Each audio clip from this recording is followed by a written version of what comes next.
Cach ta Sďwx tuchnam ti Tmeoch, Anc elos ta Tmeoch, ta Skszak, ta Stark, ta Squen, be ta Spanam. Te weithin sé tolmiach chit ti Tmeoch, ta eoch stalmoch e Clayton, quis amo ti. Cach ta Sňwx ti Tmeoch e stalmoch, in Clayton chot Squile, quis ta Quain yap, ti Sňwx. Tomat Sďwx. When it comes to transformation, my story has a big chunk of when I started reconnecting to my Squamish roots. And I think that really transformed my life in ways that I still haven't even seen yet.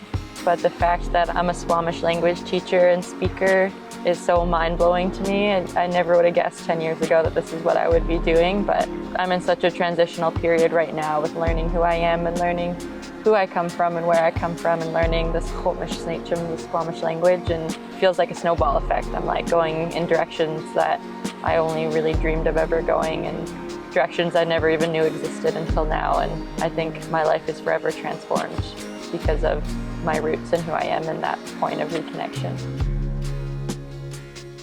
With the aays transforming a lot of our own community members or some Lil'wat community members into stone, it makes you recognize and think about, you know, those peaks as being our family and being our kin, because it was our community members that were then turned to stone and they live up there forever now. And so we look at them as family. We want to take care of them and respect them. The grounding of land as kin and, you know, animals as kin and plants as kin, because we see them as family. It's kind of interesting to like step back and rethink the way that we as settlers interact with the land.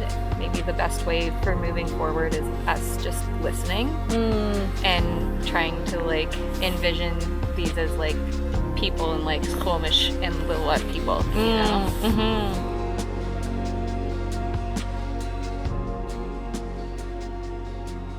No chapman a hat, Charlene Queen sna, snatch and quapsum ochomeoch.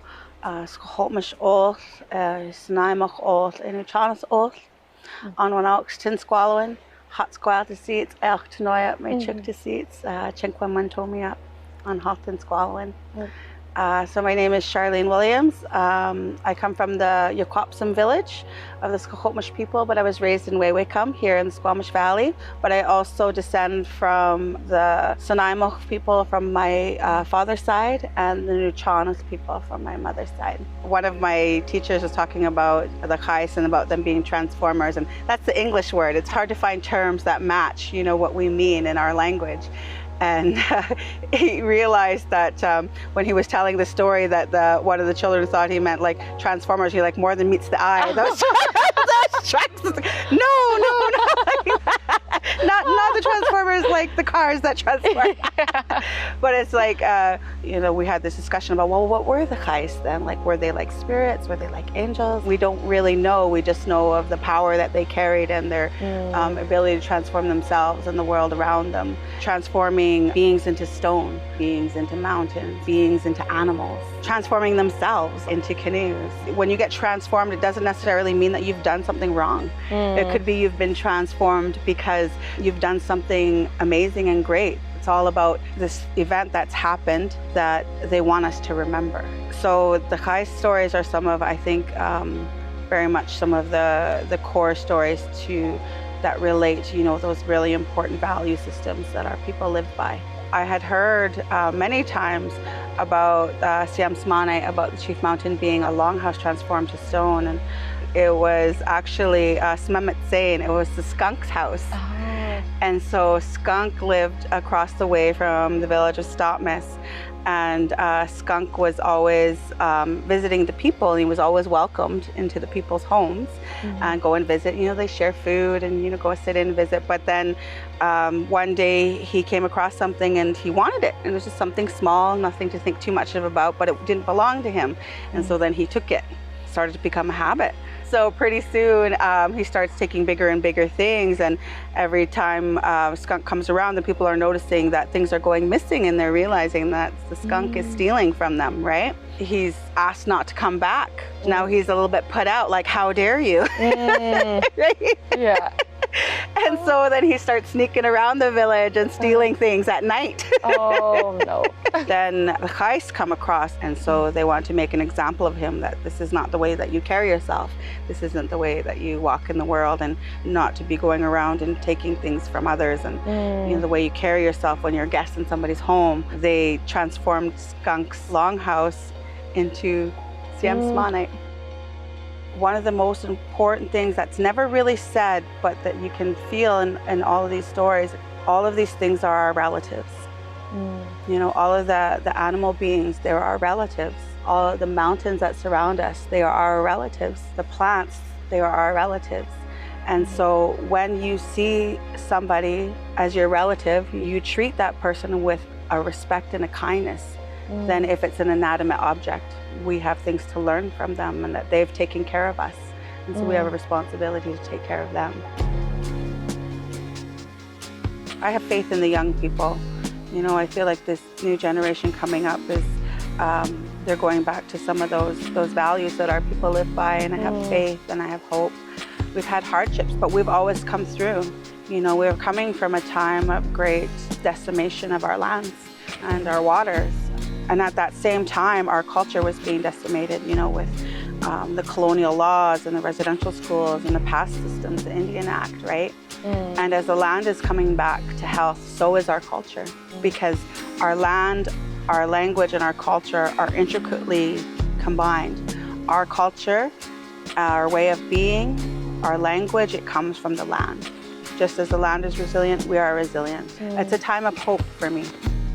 Squamish itself has grown so much during my lifetime, and that change has been hard to grasp because I think it's at a pace that the actual land can't keep up with.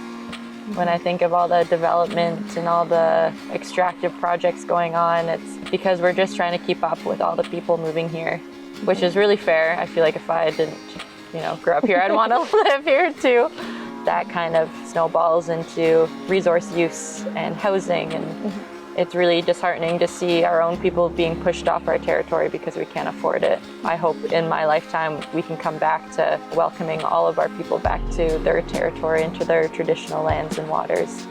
When you say extractionary, like we think about logging and we think about mining and things like that, but it's sometimes like the way that we approach the mountains as recreationalists is kind of extractionary in and of itself, like creating a bunch of new bike trails without thinking of, oh, are we putting 2 mining bike trails in this particular area? Creating or capturing these moments versus coexisting like within the land.